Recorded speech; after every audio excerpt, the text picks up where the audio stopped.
Hello and welcome to episode 633 of the Daily Sales Message podcast, where every single day I share a piece of simple and actionable advice. It's designed to help you feel more confident and sell more stuff too.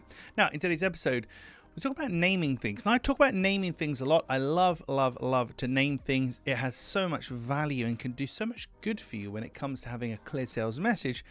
But there is a stumbling block, a problem, an issue that you might come across. Maybe you've already done it, and you might actually know it yourself as a seller, but your buyer would see it a mile off. Now, the example I'm going to give you isn't a real world example, and I don't mean to be insulting to bin collectors at all, but this is the example that I've got, and you'll understand what I mean in a second. So let's say I collect bins for a living. I'm a bin man, ride on the bin truck nice and early, pick up the bins. There we go. No problem with that. No shame in that. Somebody at the pub or in a bar or in a coffee shop says, "Hey James, what do you do for a living?" And I turn around to them and say, "Oh, I'm a refuse operative, actually." Yeah.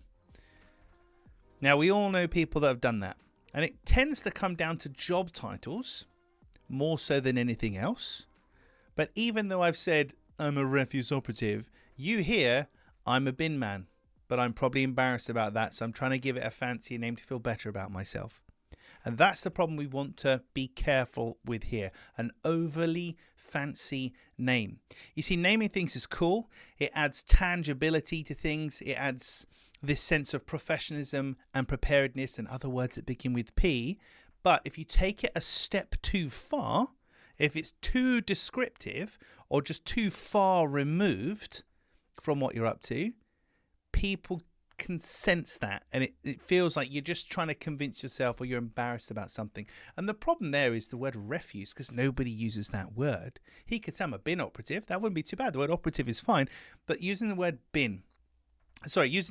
refuse, because it's a non-typical word, that's what stands out.